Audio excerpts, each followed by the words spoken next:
Ladies and gentlemen, I am your host, Jeffrey Lazarus, and welcome back to Let's Play Dark Souls on the Gaming Vector. So, we have one thing to do, very, very quickly, before we make our way towards our next couple of bosses.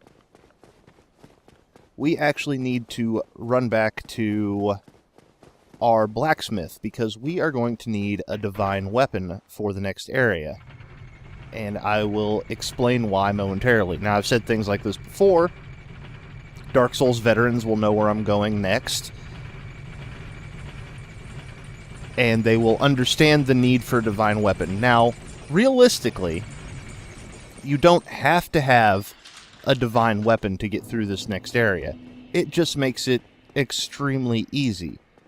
So we're just going to go ahead and sprint straight past these guys. Because at full sprint, there's not much they can really do to us. And trying to decide if I want to stop at the bonfire over here or not. I think that's probably not the best of ideas. Well, you know what? I'm going to go ahead and stop at the bonfire anyway. Why not? Not really going to hurt anything. So we're going to head down to Andre. Now, we need a divine weapon. We gave him a divine ember earlier, so we could take one of our other weapons, assuming we had the Titanite to do so. Oh. Almost forgot about this. I know what you're thinking, but I'm no good with those. It won't be easy, but I'm afraid you'll have to look for someone else. Now, what he's referring to is the fire ember. I think it's the large fire ember that we got down in Izalith. So he's telling us he can't do anything with it, but as we already know, there are other blacksmiths in the game. But now what we want to do is we actually want to modify equipment. Now, if we had a weapon that was +5, we could actually turn it into a divine weapon with this tab right here that I'm focused on. But what we can actually do is take our occult club and downgrade it to a divine club. And now that actually gives us a divine weapon to make our way through that area. So now what I'm going to do is go ahead and equip that club as soon as I can find it. Why do I have two dark hands? Oh, I remember. We'll go ahead and equip the divine club, and then we're going to put our Pyromancer's Flame on our left hand. Pyromancy Flame +1, there we are. As you'll also see, I took off the charred ring off camera, went ahead and switched to the Ring of Steel Protection, and then took most of the junk out of here, so all I have is my Humanity and my Estus Flask, because there's not much else I'm really going to be needing. So now, what we should be able to do... Actually, do I have enough souls to level up? I do not have enough souls to level up. I basically have enough souls to do fuck all. Alright, that's fine. But now you can see we can actually switch between our two weapons and our shield and our Pyromancer's Glove. I don't intend on having to use Pyromancy if I'm in range where I need to have my shield up. So now we're going to sprint back over to Firelink Shrine, and if you remember from, I believe it was the second episode, the graveyard that we ran into with the skeletons, that's where we're actually going to be headed to. So we're just going to make our run back through the church and back over to Firelink Shrine so that we can make our way down into the graveyard.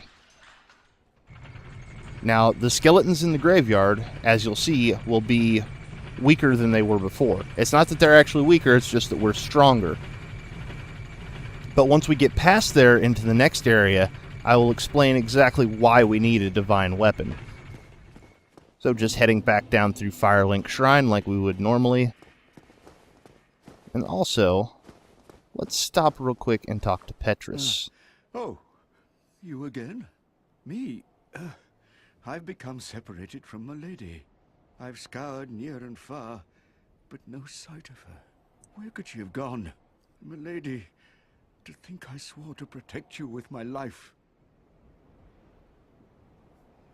So what actually happened is Petrus and the three other characters that were here headed down into the area that I'm about to go to. They went down there on a pilgrimage to try and find a particular item, something that we're going to actually get our hands on. And then Petrus turned tail and ran when things got too bad. At least that's the story as we understand it. Also, here we see Kingseeker Framp. He's not going to be happy. You could not be the chosen one. Enough. I shall slumber until I am awakened again. So yeah, he's not very happy that we sided with Darkstalker Koth, but screw Framped. Now, one thing of note, if you actually side with Framped, you don't join the Dark Wraiths, you can give Framped items, and he will give you souls in return based upon the item you give him. Just something to keep in mind. So now we're going to make our way into the graveyard, and we should be able to combat these skeletons fairly effectively now. Yeah, we can actually one-shot the smaller ones with our katana. So that'll make traversing through here, I'm not going to say easy, but easier than it was last time. Just go ahead and swing at them without even locking on, because then we can hit them before they get a chance to do much of anything. And I believe we already cleared all of the items out of here. So now we're going to head down these steps and around this corner. And this is going to lead us down into an area called the Catacombs. And this is where we're going to want our divine weapon. So, kind of the trick to the Catacombs here. There we are, the Catacombs. Kind of the trick here is there are skeletons down here as well. But the thing with these skeletons is, even after you kill them, they will reassemble and come back to life and continue to attack you. Also, we can see some wisps down there hovering around, so we'll want to be wary of those. So, unless they will do that unless you have a divine weapon, which is why we brought the club along and turned it into a divine weapon. The other reason... Oh, shit, I should not have swung there. I just got parried. The other reason we use a club is because you'll notice when I actually hit these guys... Oh, can we get a plunging attack on him? Yes, we can. If you notice when I actually hit these guys, yeah, I'm not doing a ton of damage, but thanks to it being a club weapon, a big blunt stick, basically, that I'm hitting them with, they tend to crumble into pieces, which makes it a lot easier to get that next hit in. I'm taking what seems to be a lot of really bad damage here, and for the most part, yeah, it is bad damage. All damage is really bad, but there's also a bonfire very close by, so I'm not terribly concerned with it. So we're just going to make our way through here and down into the next room. We'll have a few more skeletons to combat against. Just beat this guy to a bony pulp.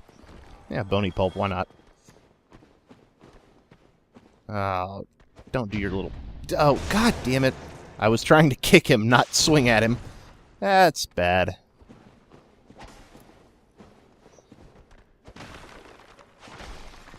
Now, we could two-hand our weapon for more damage, but it's not really all that necessary.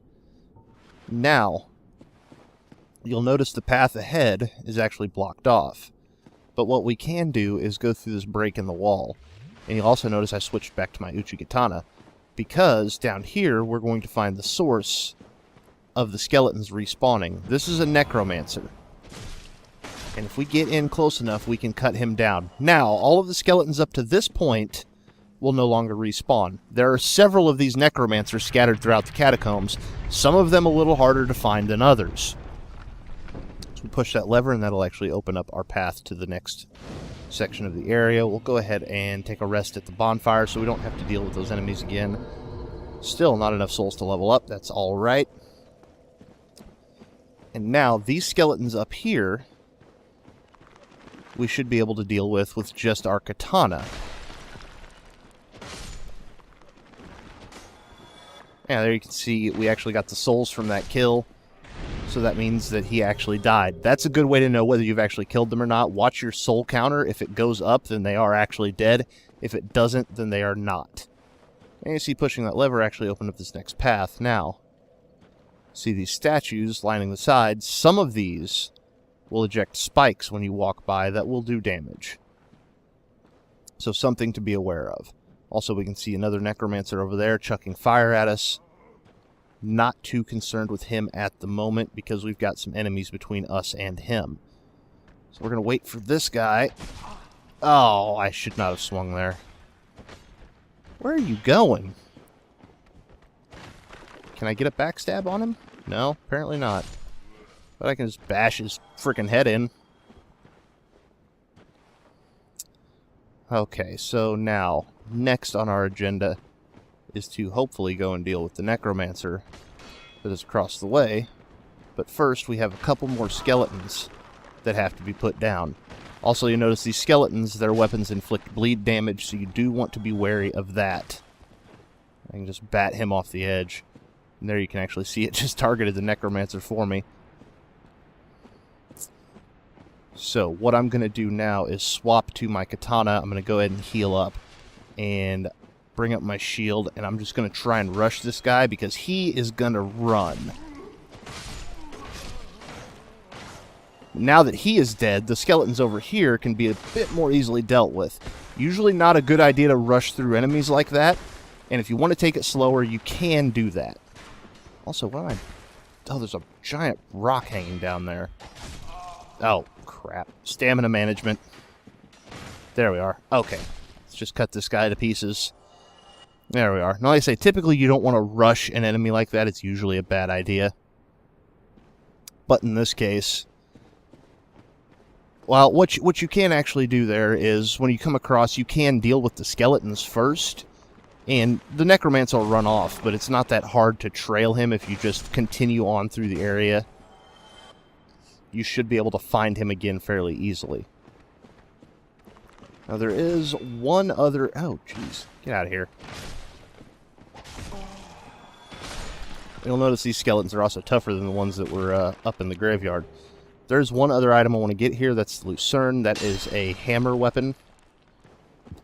We may do something with that later. I haven't 100% decided. And now, we're actually going to head back a little bit, because I'm probably not going to take out every single Necromancer.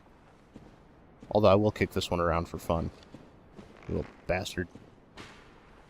Instead... Ow! Balls. Probably should have dealt with the archer, though. That might have been a good idea. Now, instead, what I'm probably going to do is take us a shortcut. If I can just remember how to do so.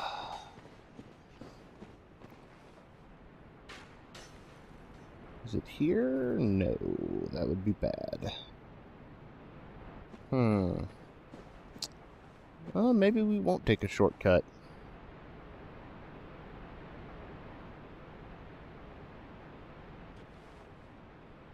No, I don't think we will. Alright. So, instead, we're just going to head on through the catacombs like you normally would. And, hopefully we won't have too many issues from these skeletons. So, just keeping an eye on the soul counter to make sure I am getting souls for killing these guys. Never got a round shield. Not terribly useful for this character.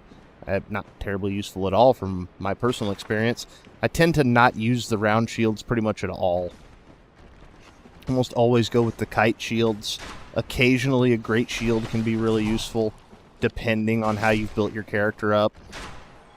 Go ahead and take your shot, and then I'm just going to come over here and cut you in the face. Alright, so that deals with the archer and his little buddy. There will be an item over here, another soul consumable item. And here is where we actually want to be. So you see a couple of wisps floating around out there. Need to be wary of those. You can see another Necromancer and a couple skeletons across the way there. We will deal with them momentarily. Actually, I do have a bow. I might be able to deal with him right now. Probably not the best idea, though. Also, want to be wary of these statues. And want to try and make sure you're facing those wisps whenever they do their little exploding nonsense. Also, probably need to switch back to the club. Oh god, I almost swung myself off the ledge there. Now you see the wisps will actually kill the skeletons, but if you notice, I got no souls for that. That's because the skeleton's not actually freaking dead. So yeah, that Necromancer across the way is actually bringing these guys back to life. So now they are dealt with. And one of these statues is going to do its little spike trick, and I think it is this last one. Also, really bad timing on my swings there again, but that's alright. Just smash his skull in. Just beat his skull in with the Divine Club. Divine Stick of the Gods. Maybe it's not one of these. Interesting. So here we actually find our next lever, but if we walk over this way, we will find an item. The Soul of a Proud Knight. And if we look through this crack in the wall, is it this one or is it this one? It's this one. You can actually see a bonfire. That is a hidden bonfire that is down here. But it will make traversing the area substantially easier. So what we're going to do is we're going to go ahead and flip this bridge by using the lever there. And now, if we're quick enough, we might be able to do something a little bit tricky. So we're just going to keep an eye on those skeletons. Come on, guys. Oh, there's the spikes. I stopped at the perfect time. Come on. You know you want to come across the bridge. Yeah, we're going to have to get too close for that to work, unfortunately. But if you can actually bait them onto the bridge, you could conceivably... Oh, geez. Fireball from the Necromancer. You could conceivably flip the bridge again and send them falling to their death, which is a hilarious way to do it. So let's kill you. Keep our shield up. You can just jump off to your death. Oh, God. Really need to heal badly. Let's go ahead and pop 2 Estus. Why not? And should... Ow! Ow! Damn it. Should probably keep our club up just in case the Necromancer has any more skeletons over here he decides he wants to send after us. Nope, no more skeletons? Alright, then get your face cut off. Another thing to note, those Necromancers do not respawn, so you won't have to worry about that multiple times. Now that we've made it across here, what we're actually going to do, rather than following that path, is we're going to take a shortcut here by dropping down. You'll see there's a bridge there, but it has spikes on it, so there's no way to cross there. We're going to head up this way, and we're going to find that hidden bonfire. So we're going to go ahead and... Out. Those are spikes. Roll into that wall, and you will find this nice little hidden area. And we will also find a bonfire. Yes. That is fantastic. So now... what I'm actually going to do is use a humanity so that I can take a rest at this bonfire and kindle it. Not too concerned about actually reversing my hollowing, but I do want to kindle this bonfire, simply so I'll have the extra Estus for the upcoming area. So if we kindle our bonfire, then we will swap back to our Estus, and now we have 10 Estus flasks. Very, very useful. Now we're going to head back out of here, and we're going to take a couple more shortcuts. They're going to require a bit of jumping. Also, I always time that incorrectly. Before we do, we'll head up here, and sometimes there will be an NPC waiting up here. This time, it just so happens that he is not waiting up here, so no real issues from that.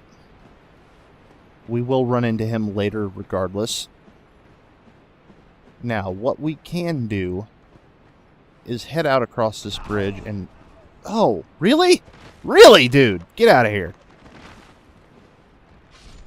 Fool dropped right on top of me. I'll be damned.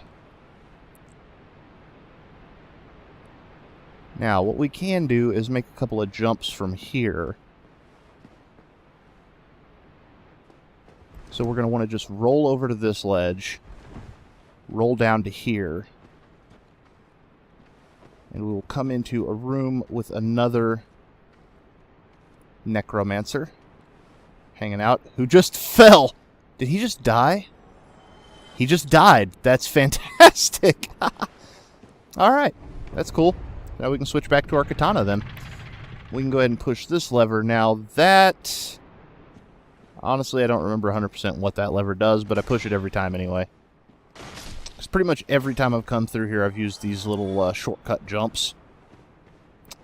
So now we're going to come down here to the bottom of this area, and what we're going to want to do is not do what I just did. Oh, shit. Luckily, it's a quick run back over there.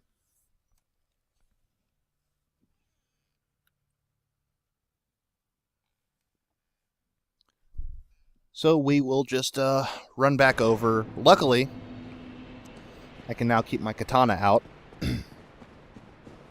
And that also got rid of... God damn it. That also got rid of the problem of being human. Also, before I go, I just want to check and make sure this NPC hasn't shown up here, because if he has... Nope, not here. Okay, good. If for some reason he had, I'll go ahead and spoil it, since he's not here. This bridge right here, he will flip it while you're walking across it. And it will most likely cause you to get killed. So, just going to go ahead and do our rolls again. Oh boy, I almost rolled off the ledge. Also walked right past this item earlier, the Great Scythe. I may actually use that as well. That's a pretty handy weapon. Oop. Okay, so, I know what I did wrong. It's real silly. So we're going to walk down here, and we are just going to walk off, not roll off. Rolling off actually gets you killed. There we are. Walk off that one. We will pillage this corpse for a green titanite shard. Walk off of this one. That will give us some damage, but it's not terrible. We'll go ahead and drink our Estus flask and drop through this ceiling here. And we're going to have a small cutscene where we introduce a new character.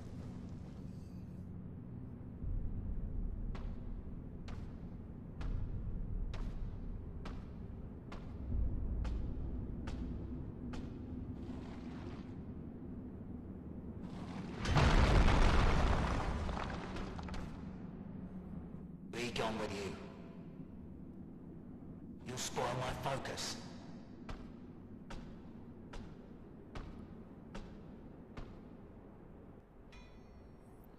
Now that is the blacksmith Vamos. Number one, he opened up a path for us. A very dangerous path, but a path nonetheless.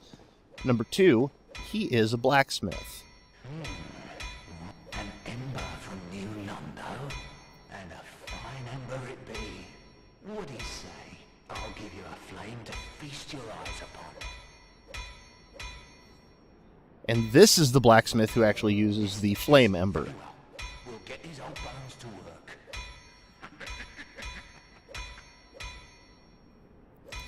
So, as you'll see, he can, well, it's kind of hard to look at here, but he can do fire weapons for us. He can also do all of the normal stuff. So let's go ahead and have him repair our stuff. And I will actually want a fire weapon. Wow, I actually needed to repair my armor pretty badly. He also sells arrows. He sells titanite shards, and he sells homeward bones. So I think... Let me look at what weapons I actually have, because I do want a fire weapon of some sort.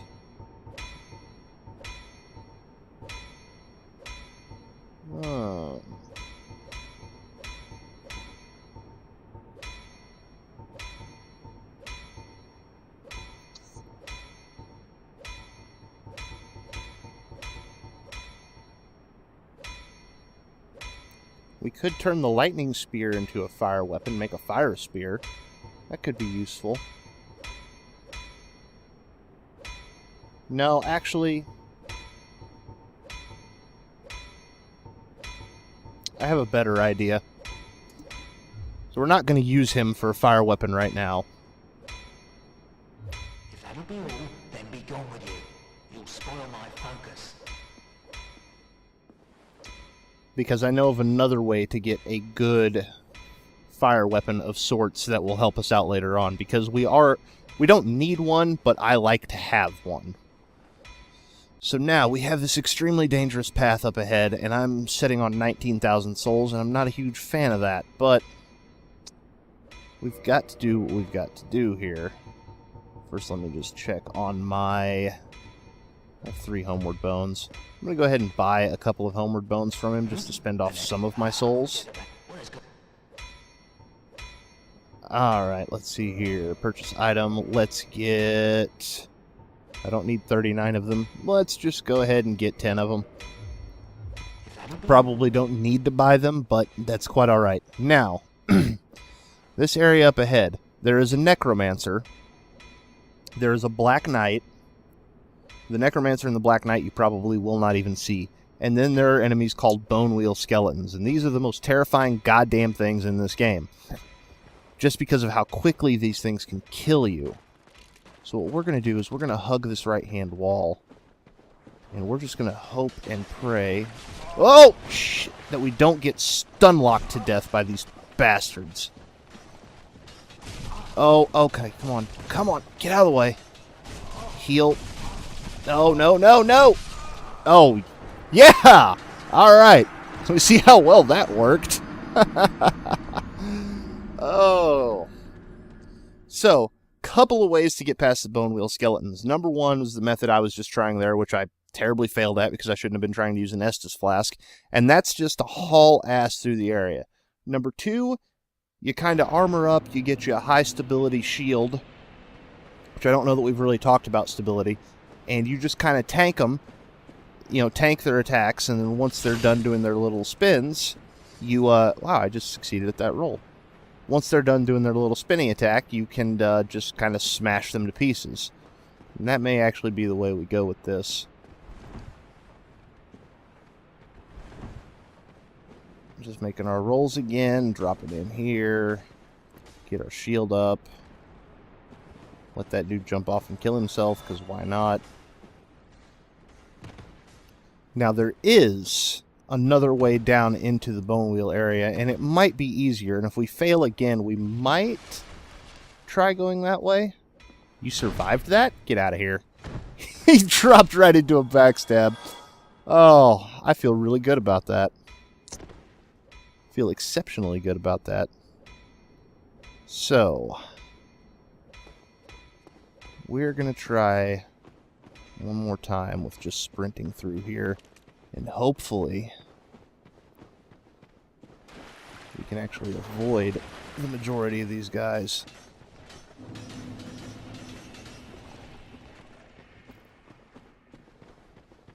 And just make it down the serpentine path and head on through the fog wall, because they will not follow us through here.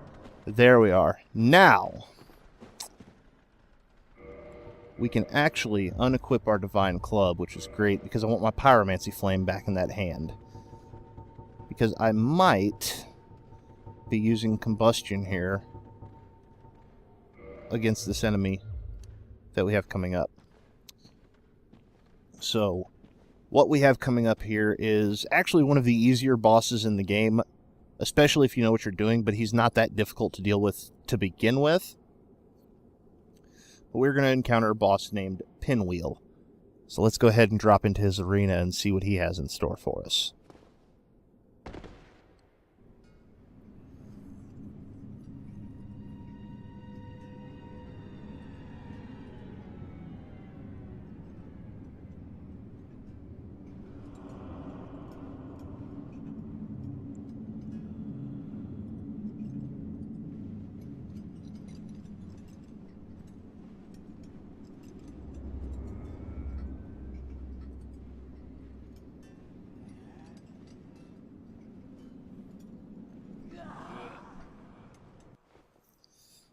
So you notice Pinwheel has 6 arms, 3 heads. Get out of here with your clones. He also makes clones. He also has a fairly devastating fireball attack. But as you can see... Oh, wow. I've only hit him a couple of times. And, yeah, he's dead already. There we go. So, yeah. Very, very easy boss at this point. He also gives us the Rite of Kindling, which now lets us kindle beyond the normal limit, as well as a humanity and a homeward bone. The Rite of Kindling will allow us to kindle bonfires up to 20 Estus flasks. We still have to pay the extra humanity to do so, but it will afford us that. So, let's see what he actually dropped for us. Mask of the Child, not bad. So, you notice there was 6 arms, 3 heads. Pinwheel was a necromancer. He was the father of the 3. There's 3 masks, the father, the mother, and the child. His family was killed, and he, in a vain attempt to bring them back, attempted to steal power and succeeded in stealing some power from Gravelord Nito and attempted to resurrect his family. However, because of that, he was severely weakened, which is why he's such an easy boss. Also, when he did resurrect his family, it didn't go as he had planned, and Pinwheel became this amalgamation of all three of them, and now he's been down here studying to try and find a way to reverse what he did. So that explains, why he's actually a very, very easy boss. And it also explains why he looks so strange. So what we're going to do from here is climb up this ladder. Climb up this ladder, and we'll actually make our way out of the catacombs. We're actually done with the catacombs. Let's go ahead and drink an Estus flask. Now, for anyone who comes down here this far and doesn't have the ability to warp from the Lord Vessel, you can actually come back up over here, and somewhere along here, I believe it's right there, there is a drop back into Pinwheel Town that I don't want to accidentally walk off of. You can see it's very dark down here as well. There's actually a way back into, good old Pinwheel Town back down there. So if you come down here without the ability to warp, there's how you would actually get back. Now, as I said, this area, past the catacombs, extremely dark. And these prism stones have been dropped to kind of guide your path. But we brought our own light source. Whoop, there it is. The sunlight maggot. And this will actually provide us enough light to navigate this area. Now, typically, since we completed the last area, I would go ahead and stop off here, but there's not a bonfire down here, so we need to actually make it down to the next one. So here we have arrived in the Tomb of the Giants, also giant skeleton guy.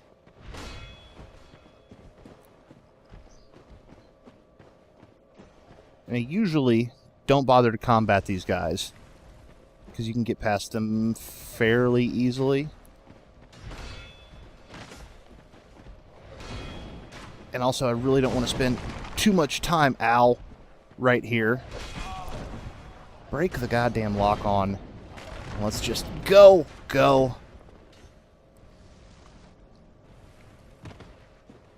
Slide down here, Estus up.